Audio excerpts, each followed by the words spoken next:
और चलिए अब आगे बढ़ते हैं और अब बात करेंगे इस्लामाबाद की, क्योंकि पूरी दुनिया की नजर इस्लामाबाद पर टिकी हुई है, क्योंकि यहां पर होने वाली है एक अहम बैठक। लेकिन आपको बता दें कि अमेरिका और ईरान के बीच इस्लामाबाद में शांति को लेकर बातचीत होने वाली है और इससे पहले ईरान ने इजरायल को खुली धमकी दे दी है। जी हां, इजरायल धमकी से बेपरवाह दिख रहा है और इधर अमेरिका ने भी ईरान को धमकी दे दी है। ईरान ने इजरायल को चेतावनी देते हुए कहा है कि लेबनान पर अटैक नहीं किया जाना चाहिए। ईरान ने स्पष्ट चेतावनी भी दी है कि यदि ये हमले जारी रहे तो उनकी उंगलियां अभी भी ट्रिगर पर ही हैं। इधर बैठक को लेकर पाकिस्तान में अधिकारियों और टॉप लीडर्स के साथ पांव फूले हुए हैं, क्योंकि कई तरह चिंताएं वहां पर उन्हें परेशान कर रही हैं। एक रिपोर्ट के जरिए आपको दिखाते हैं। अमेरिका, इजराइल और ईरान में कहने को 2 हफ्ते का सीज फायर हो चुका है, लेकिन सीज फायर के बाद लेबनान पर इजराइल ने सबसे बड़ा हमला कर दिया। ईरान में भी हमला हो गया। ईरान ने भी कुवैत पे हमला कर दिया और होर्मुज खुलने के बाद फिर से बंद कर दिया गया। अब आज इस्लामाबाद में बैठक हो रही है। ईरान ने लेबनान के खिलाफ बार बार की आक्रामकता को सीज फायर समझौते का घोर उल्लंघन बताया है।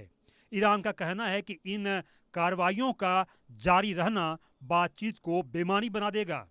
ईरान अपने लेबनानी भाइयों और बहनों को कभी नहीं छोड़ेगा। यह धोखे और संभावित समझौतों के प्रति प्रतिबद्धता की कमी का एक खतरनाक संकेत है।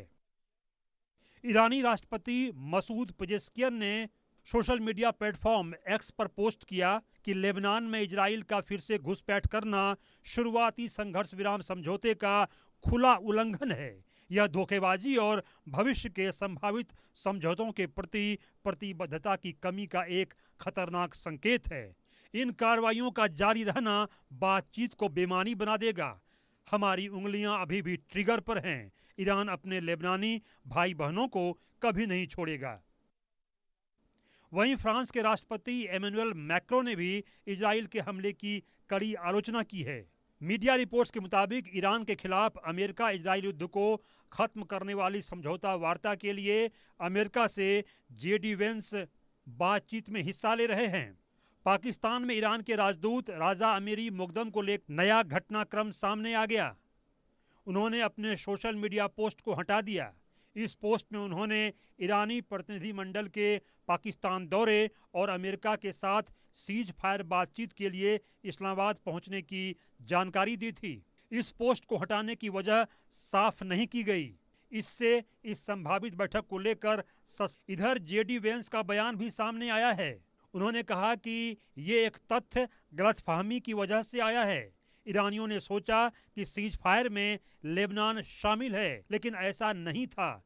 हमने कभी ऐसा वादा नहीं किया। हमने कभी ये संकेत भी नहीं दिया कि ऐसा होगा। इधर अमेरिकी न्यूज एजेंसी CNN से बात करते हुए अब अमेरिका में पाकिस्तान के राजदूत रिजवान सईद शेख ने दावा किया कि ईरान के साथ हुए सीज फायर समझौते में लेबनान वाली बात शामिल थी। इससे पहले पाकिस्तान के प्रधानमंत्री शहबाज शरीफ भी बोल चुके हैं कि लेबनान में शांति भी सीज फायर का हिस्सा है। लेकिन लेबनान में हमले जारी रखते हुए इजराइल ने कहा कि वो सीज फायर सिर्फ ईरान को लेकर हुआ है। जाहिर तौर पे लेबनान को लेकर कंफ्यूजन बना हुआ है। ईरान और अमेरिका की प्रस्तावित बातचीत से पहले पूरे इस्लामाबाद में सुरक्षा व्यवस्था काफी कड़ी कर दी गई। पुलिस के अलावा पाकिस्तानी सेना भी हाईवे और सड़कों पर तैनात दिखी।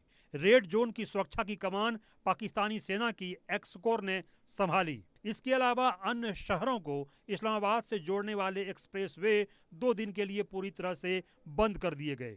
सूत्रों के मुताबिक पाकिस्तान और अमेरिकी खुफिया एजेंसी को यह भी डर था कि कहीं अमेरिका और ईरान के बीच वार्ता के समय तहरीके तालिबान पाकिस्तान यानी TTP या फिर जनई-बुय्योन ब्रिगेड यानी लश्कर-ए जैनब किसी बड़े हमले को अंजाम न दे दे। इसी वजह से अमेरिकी सीक्रेट सर्विसेज की टीम ISI के अधिकारियों से मिली। यानी कुल मिलाकर यही समझिए कि आतंकवादी हमलों की आशंका से पाकिस्तान में पुलिस और सेना के हाथ पांव फूले हुए हैं। शांति वार्ता पर बैठक है, लेकिन इसको लेकर भारी कंफ्यूजन भी दिख रहा है। लेबनान पर हमले को लेकर क्या तय किया जाएगा, यह भी तय नहीं है। Bureau report, India news. और चलिए रुकते हैं यहाँ पर एक छोटे से ब्रेक के लिए। ब्रेक पर जाने से पहले नजर डाल लेते हैं इस वक्त की हेडलाइंस पर। Presented by